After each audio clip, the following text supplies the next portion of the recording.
Well, hello and good night, everyone. Welcome back to the Night Show.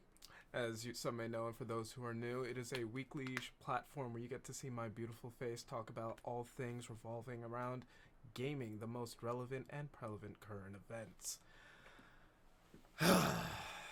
And for those who are watching on YouTube, which I've noticed there are some, thank you. I actually appreciate that. That's really cool of you, so I appreciate it. Try to catch a live show, and if you do, say hi. It'll be great. Those things, they work, but they don't. But don't worry about it. You know what? Give me a hot second. We're gonna make this justified, okay? Of course, the hydrate, of course. If you want to drown me, go ahead. Go ahead and drown me for now. Give me just a hot minute. We're having technical difficulties. Okay. So, un momento, por favor.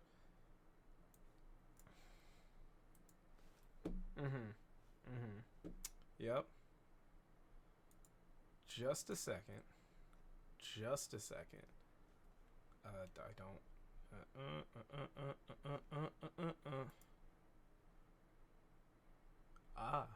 Oh. Where's the... What the fuck? I just want the thing. Where's the thing?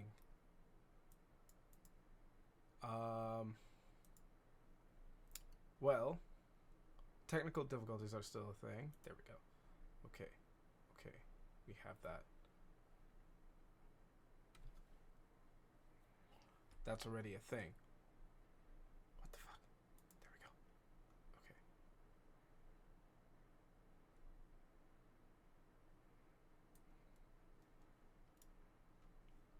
Huh.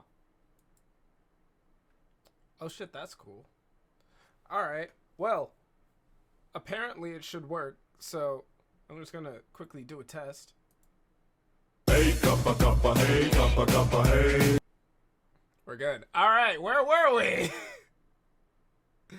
Okay. Anyway, welcome again to the... There it is. Okay, we'll get like the graphics for that some other time. But welcome back to the Night Show, ladies and gentlemen. Y'all are beautiful. Thank you for sticking with me with the... Thank you. Yes, let me allow that. There you go. And yeah, well, we've wasted enough time with the technical difficulties, so let's just get right into the show. First on the docket, all right. This week in gaming, we've got League of Legends. Now, I know, not a lot of people care about it, but this one was kind of big because it's League of Legends Worlds. The team, South Korean team, DRX, won League of Legends Worlds by beating SKT well, they're not Telecom anymore, so SKT won by 3-2, and it was an amazing game. If you guys don't even know about League of Legends, you don't have to enjoy the festivities and just the sheer energy that comes from that game, or watching something on that level of professionalism. So go ahead, watch that. This isn't supposed to be up right now. Why is this up? This should not be up, but that's fine. There we go. There we go. So, there we go. DRX.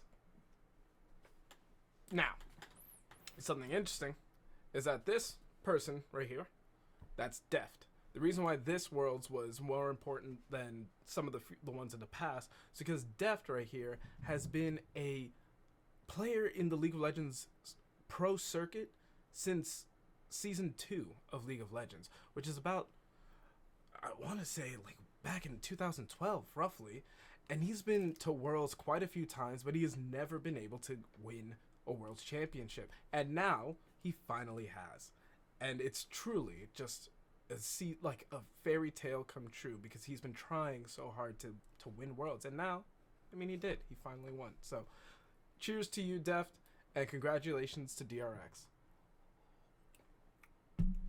Faker, do better. And to top it off on that story, for those who do care about League of Legends, the ranked season does end this month, November 14th. So if you want to get to any new rank, if you want to get any of the awards for being in ranked, get to gold before the 14th. Get to plat before the 14th. Don't be bad, just get good. Anyway, moving on.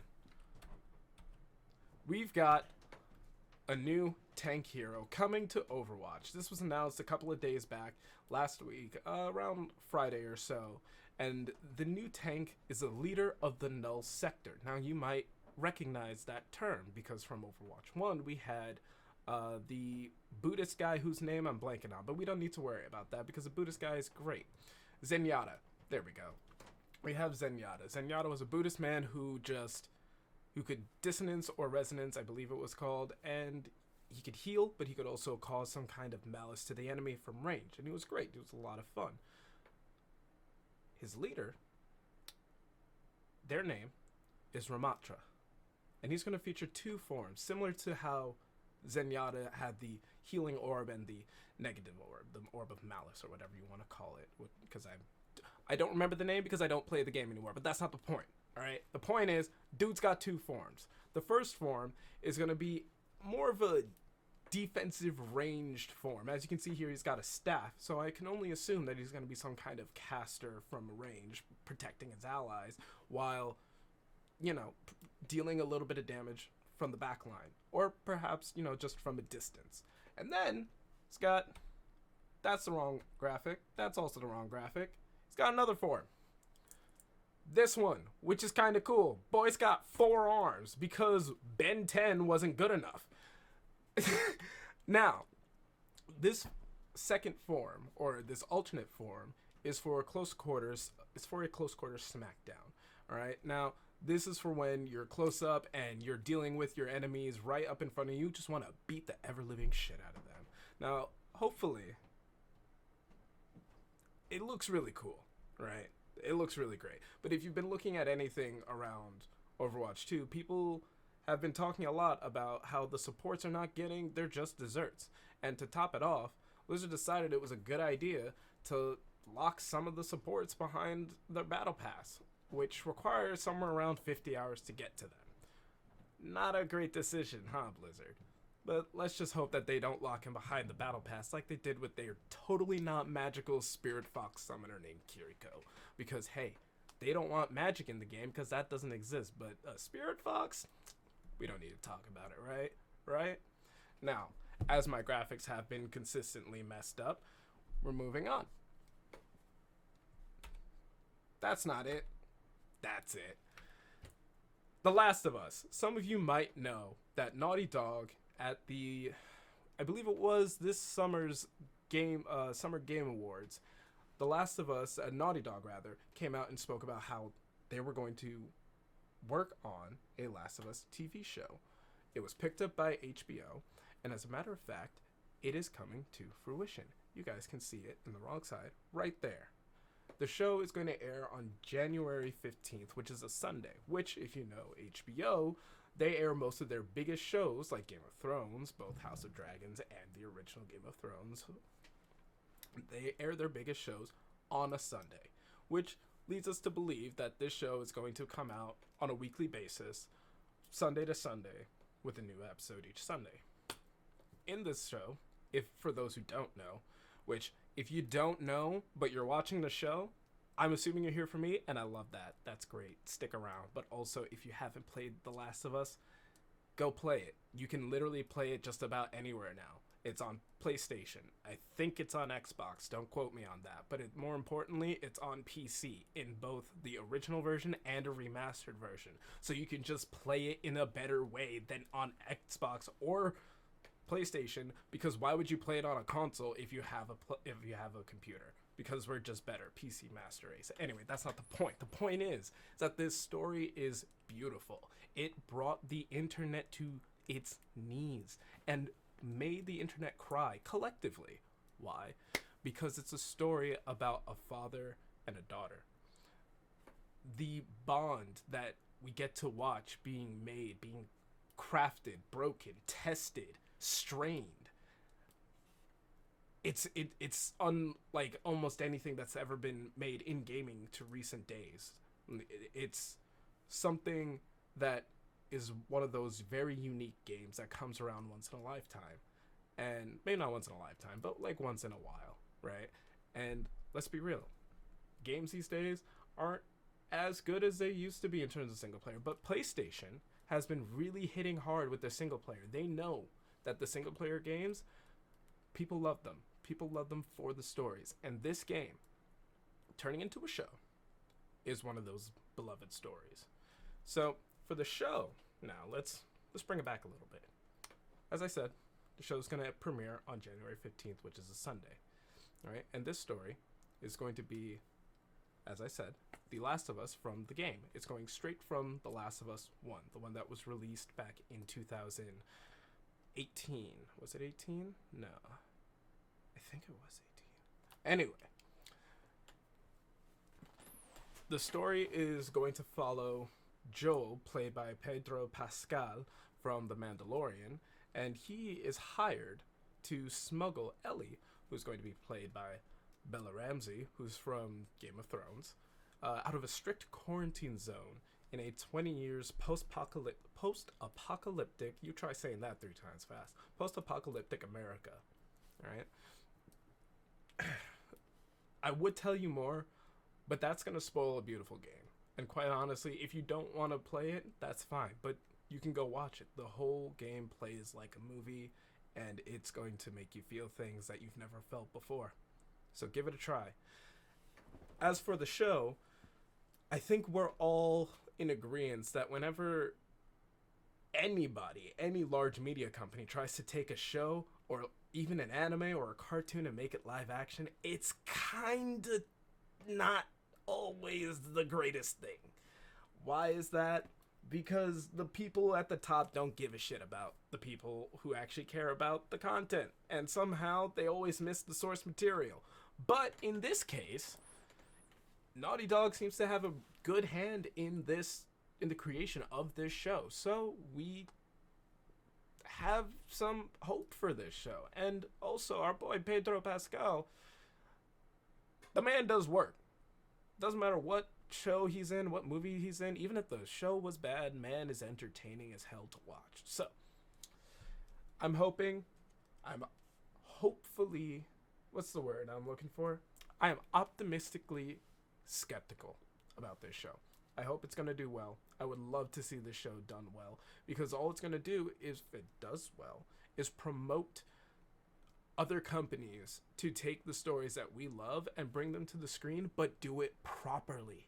And that's what's important. It's showing that if you do the show the way it's supposed to be done, and don't just be like, oh, hey, we're just going to do Death Note that nobody asked for and fuck it up, well, you already know.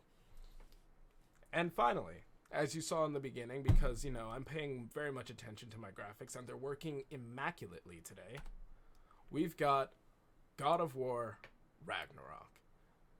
Now, back in 2018, God of War was released before COVID, and God of War Ragnarok was supposed to be released the following year, in 2019. However, COVID happened, and that screwed up everything. In case you didn't notice, COVID kind of fucks us, and it's real. Alright? Point is that because of that, the game got delayed. A lot. But, I don't know about you, I'm okay with a game getting delayed, because that means that the devs have more time to work on it. That means that the devs have more time to polish this game. And polish this game they did. From the reviews online, the game is looking to be beautiful as hell. Pretty much a nice continuation of the previous game, and expanding more on the backstory of Loki.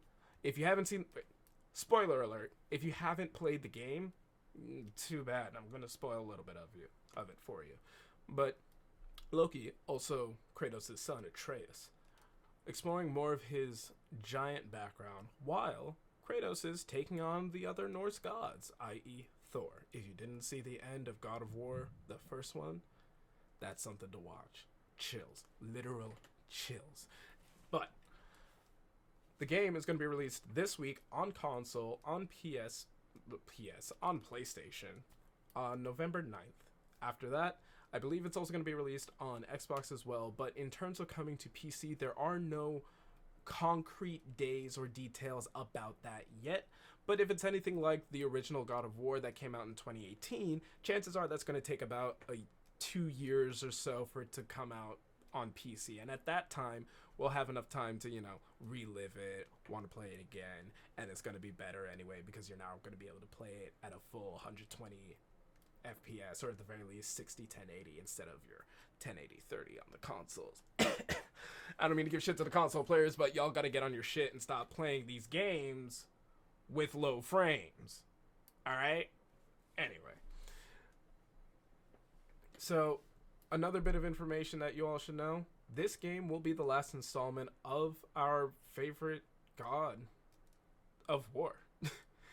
Our God of Chaos, our God of War, it's going to be the last installment. The devs have stated that they really don't want to take another 5 years to... I know. The devs said... Well, let me give it a second. Thank you. The devs have stated that they don't want to give this another 5 years or take another 5 years to complete the story because they really want to work on newer titles and exploring new ideas and creating new adventures for us. And quite honestly, it's really sad to see such a prolific character finally putting up the axe and shield, so to speak, and retiring.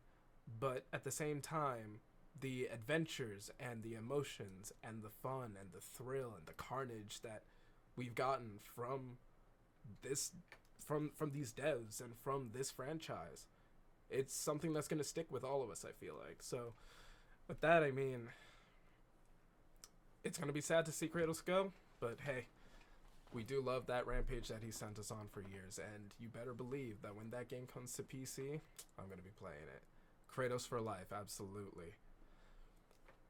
Now, that's about all I've got for that is exactly all I've got for tonight. It's a shame to end it on a bit, right? It's a shame to kind of end it on a sad note, but as RJ's saying in the chat here, we can't be sad that he's gonna go, but we should be happy that he was here. And like I said, happy for the adventures that we got. Keep an eye out for God of War Ragnarok coming out on November 9th. Check out, well, I would say check out the first episode